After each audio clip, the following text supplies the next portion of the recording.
I was wrong about eggs. That's right.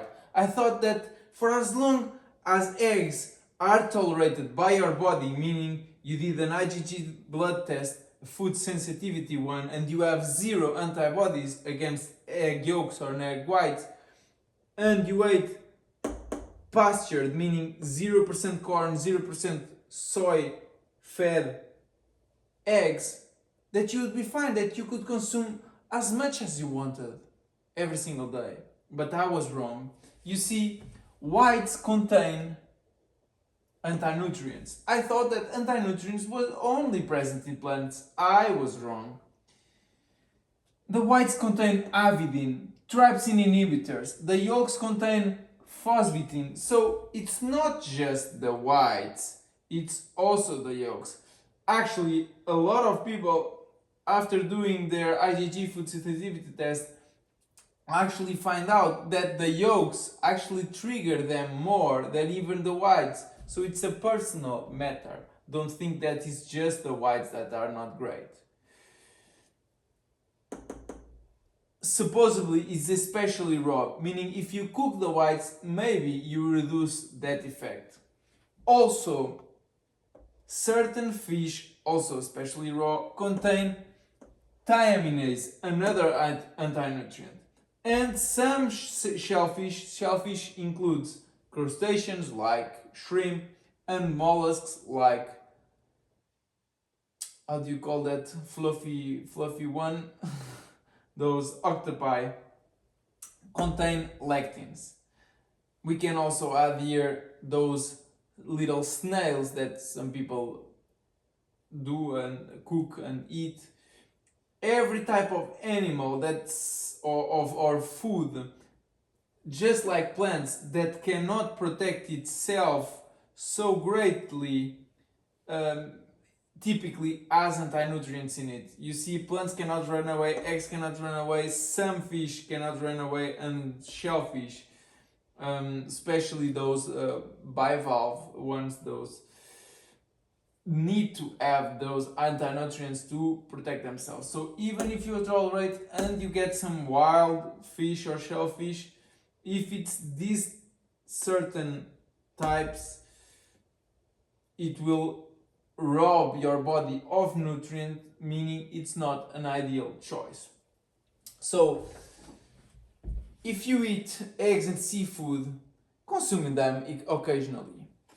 What you can eat daily, as much as you wish, for as long as you trust your body's satiety signals, it's ruminant meat.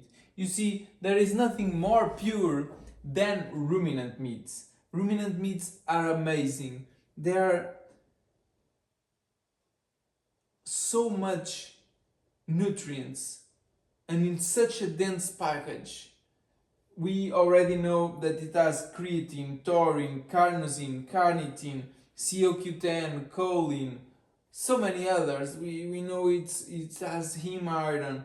We know that it has a whole bunch of vitamins, a whole bunch of other micro and macronutrients that are very vital and important for us to thrive.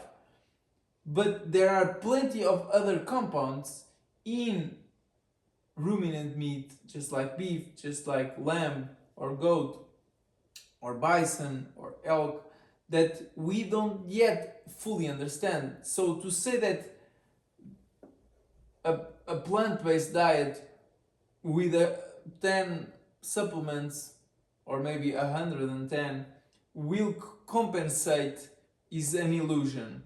We are not herbivores.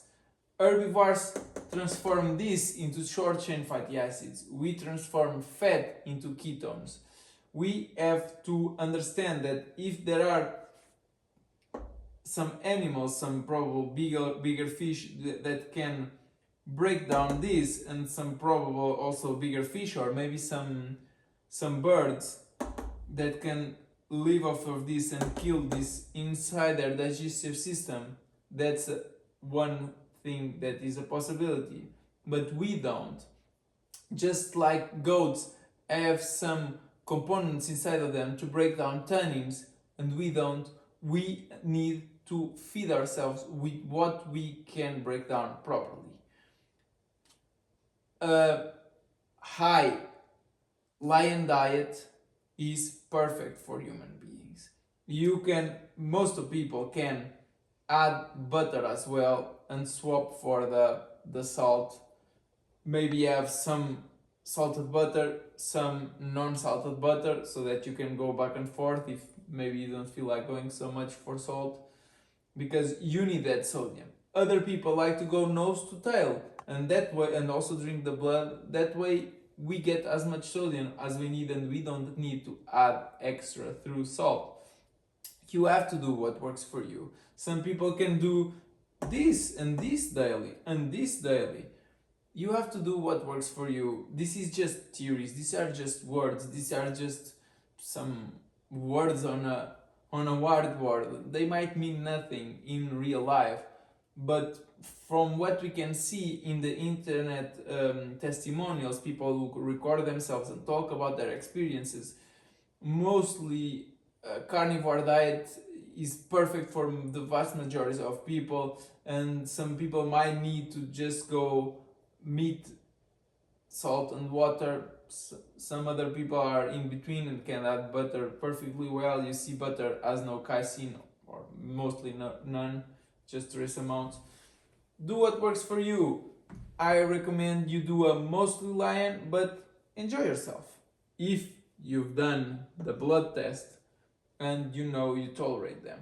You see, allergies are skin reactions where you can see immediately what is not so great for you. When it comes to antibodies, meaning to food tolerances, sensitivity, is not just a matter of skin. It's from some people, they might get depressed, other people might get pissed off, other people might get whatever. It depends from person to person, so it's not so obvious.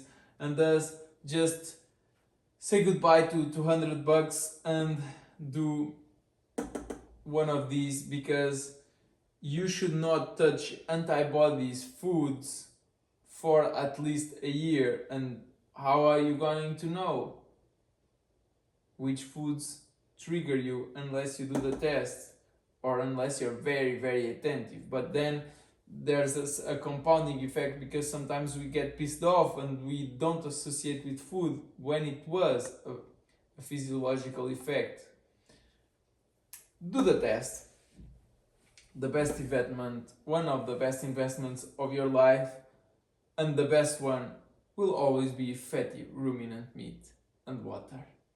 Maybe some salted butter, maybe some unsalted butter. If you enjoyed this video, leave a like, please, it helps me out a lot. If you know somebody who can benefit from this, send them the link. And if you want to check more videos just like this, check my channel, there's plenty videos right there. But if they are not enough, just hit that subscribe button, because more will come. Thanks.